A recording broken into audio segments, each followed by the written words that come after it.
इंसान में चीज़ों के लिए हुब्बु शहवात है। ये चाह अजीज़ होती है।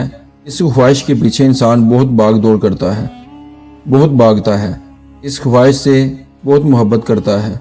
इंसान को ऐसे लगता है कि सब इसके लिए बहुत ज़रूरी हैं। इनके बगैर इंसान की ज़िंदगी नामुकम्मल है।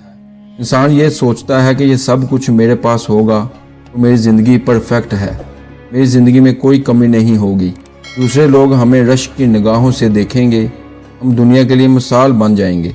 लेकिन जब हमारी ये ख्वाहिशें पूरी हो जाती हैं तो हमें मज़ीद की तलब हो जाती है। हमारे अंदर मज़ीद ख्वाहिशें पैदा होना शुरू हो जाती हैं और इन ख्वाहिशों को बढ़ाने के लिए हम मज़ीद कोशिशें करना शुरू कर देते हैं। इन ख्वाहिशों को पूरा करने के लिए हम फिर दिन रात मेहनत करते हैं। आखिर में दुनियावी चीज़ों की ख्वाहिशें हमें बेसुकून कर देती हैं। इसलिए सबसे पहले ये सोचें कि हमारा ज़िंदगी का मकसद क्या है। क्या हम दुनिया को हासिल करने के लालच में अपना असल मकसद तो नहीं भूल गए? हमें दुनिया में भेजा क्यों गया है? हमें पैदा किस मकसद के लिए किया गया है?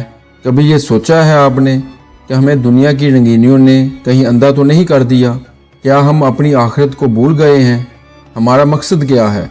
हमारा मकसद सिर्फ़ और सिर्फ अपने मालिक, अपने करीम अल्लाह को राज़ी करना है, अपने करीम अल्लाह की मोहब्बत हासिल करना है। ज़िंदगी में इत्मीनान और सुकून सिर्फ़ अल्लाह की रज़ा है। बस बाकी सब झूठ है, धोखा है, फ़रेब है। ये दुनिया खेल तमाशा है। दुनिया की चाहत इंसान को गाफिल कर देती है। वो अपने मकसद से हटाकर बेसुकूनी और थकावट का बायस बना देती है।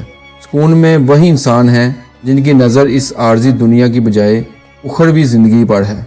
अल्लाह करीम की बारगाह में दुआ है कि अल्लाह करीम हमारे दिलों से दुनिया की मोहब्बत निकाल कर अपनी मोहब्बत डालने और इस पर साबित कदम रखने की तौफीक अता फरमाए। आमीन या रब्बल आलमीन।